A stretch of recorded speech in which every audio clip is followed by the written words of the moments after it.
سنت والجماعت کو اس کی توفیق دی ہے۔ مذہب اہل سنت والجماعت برحق ہے، خواہ ہم ناکارے ہیں۔ مذہب تو سچا، اور سچے مذہب کے تحفظ کے لیے اللہ کے بعد اپنے انتظامات ہوتے ہیں۔ اگر صرف ہم پر ہوتا تو یہ سلسلہ قائم نہ رہتا۔ اللہ تعالیٰ توفیق دیتے ہیں اپنے بندوں کو کہ اس رمضان کے مہینے میں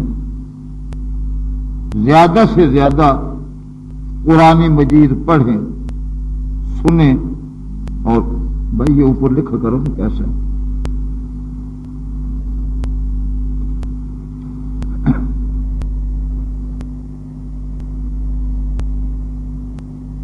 اس رمضان شریف سے قرآن مجید کو اور رمضان مبارک کو قرآن مجید سے خاص نسبت ہے۔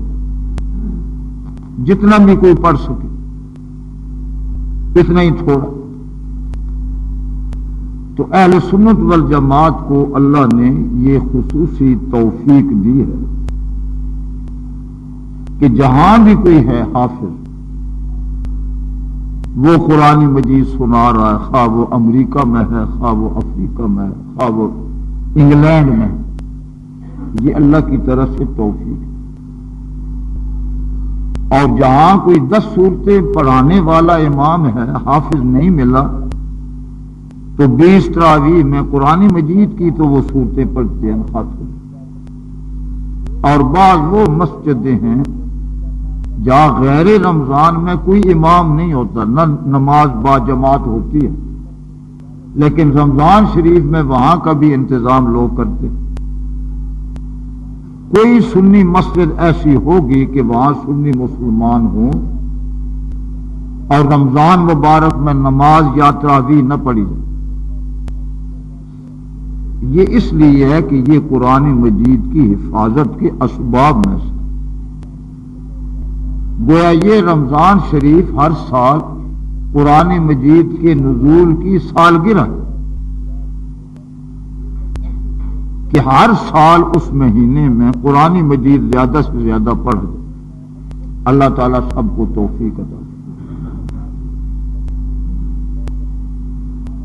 پھر اگر کوئی شخص قرآن مجید کی تلاوت کرتا ہے اور اس کا ترجمہ بھی جانتا ہے، اس کا ثواب اور زیادہ بڑھ جاتا۔ پھر میں نے یہ عرض کیا تھا کہ بار بزرگ فرماتے ہیں کہ قرآن مجید اس طرح پڑھے، اس تصور سے پڑھے کہ میں اللہ تعالیٰ کو قرآن مجید سنا رہا ہوں صبح۔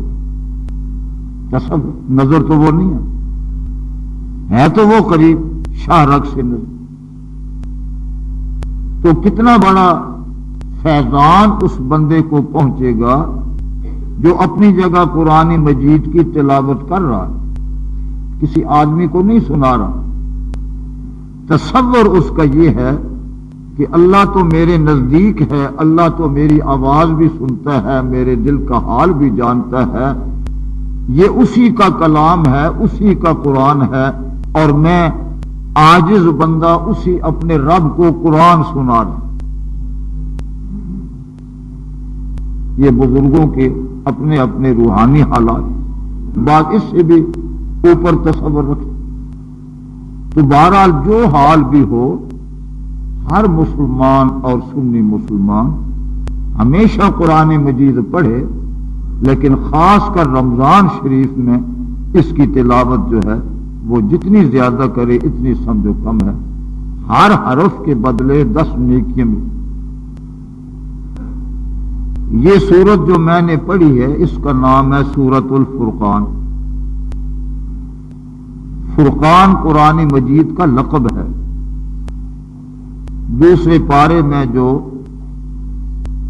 رمضان شریف کا ذکر ہے اس میں بھی قرآن مجید کا بینات من الہدی والفرقان فرما کہ یہ قرآن مجید جو رمضان مبارک میں نازل ہوا، اس کی صفت اور اس کا لقب فرقان ہے۔ فرقان کا معنی حق اور باطل کے درمیان فرق کرنے والا، نکھیڑا کرنے والا، حق جدا ہو جائے باطل جدا ہو جائے، یہ قرآن مجید کی صفت ہے، تاکہ اللہ کے بندے اللہ کے قرآن سے حق کا راستہ معلوم کر سکیں اور باطل شیطانی راستوں سے بچ جائیں۔ جو ہدایتیں ہمارے لیے عام طور پر مفید ہیں وہ صاف واضح الفاظ ہیں۔ بعض آیتیں ایسی ہیں کہ جن سے فقہا فقہی مسائل نکالتے ہیں یا مجتہد اپنے اجتہاد سے باریک علوم نکالتے ہیں، یہ ان کا کام ہے، یہ ان کا مقام ہے۔ لیکن جو ہماری ہدایت کے لیے، صراط مستقیم پر چلنے کے لیے اللہ تعالیٰ کے احکام ہدایات ہیں، وہ بالکل صاف۔ اقیم الصلاۃ، نماز دو، آتوا الزکوٰۃ، زکوٰۃ دو۔ ان احکام میں دوسرا معنی کوئی نہیں، تاکہ جو بھی ان پڑھ بھی کسی سے سن لے اس کا ترجمہ، اس کے ذہن میں بیٹھ جائے کہ میں قرآن پر ایمان رکھنے والا ہوں۔ جب اللہ تعالیٰ یہ فرما رہے ہیں کہ نماز پڑھو اور زکوٰۃ دو، تو مجھ پر فرض ہو گیا کہ میں نماز پڑھوں، میں زکوٰۃ۔ جب قرآن مجید میں روزے کا حکم آ گیا تو مجھ پر فرض ہو گیا کہ میں روزے رکھوں۔ جب قرآن مجید میں حج کا ذکر آ گیا کہ جو طاقت استطاعت رکھتا ہے وہ حج کرے، تو اگر میں طاقت رکھتا ہوں، استطاعت ہے آنے جانے کی، تو میں حج کروں۔ تو جو ہمارے لیے اعمال ضروری ہیں،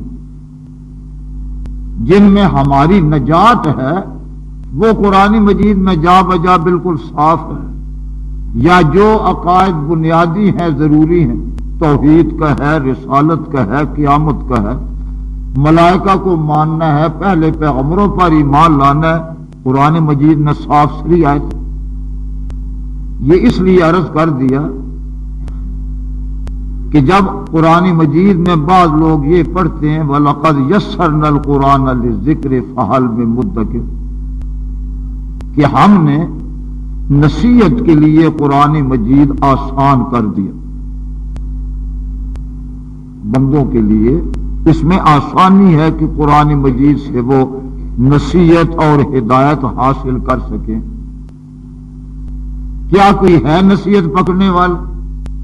آیت ہے، معنی بھی یہی ہے۔ اس سے بعض لوگ غلط فہمی میں مبتلا ہو جاتے ہیں کہ قرآن کی باریکیاں وہ بھی شاید ہر آدمی جان لیتا ہے، سمجھ لیتا ہے، نہیں، جو نصیحت کی باتیں ہمارے لیے ہیں وہ سب آسان، ان کا کرنا بھی آسان، ان کا سمجھنا بھی آسان۔ لیکن یہ قانون کی بھی کتاب ہے، قیامت تک زمانے بدل جائیں، انسانی حالات بدل جائیں، سائنس کی ترقی ہو جائے، قرآن مجید کے اصول جو ہیں قیامت تک ہر انسان کی رہنمائی کے لیے کافی، کیونکہ اللہ نے بنایا۔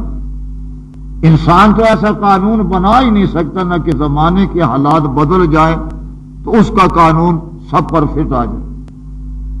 یہ صرف اللہ کی قدرت اور حکمت ہے کہ اصولی طور پر قرآن مجید میں ایسی باتیں ہیں کہ قیامت تک سب کتاب ہدایت ہے، لیکن چونکہ یہ قانون کی کتاب ہے، اس قرآن کا قانون بھی حکومتوں پر فرض ہے نافذ کرنا، تو اس لیے جس طرح دوسری قانونی کتابوں میں قانونی باریکیاں ہوتی ہیں، اس طرح قرآن مجید میں بھی قانونی باریکیاں ہیں کہ وہ ہر عالم کی بات نہیں ہے۔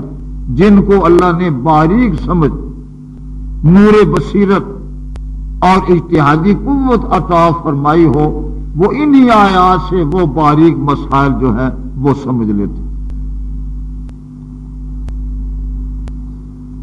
اس کو کہتے ہیں اجتہاد کہ قرآن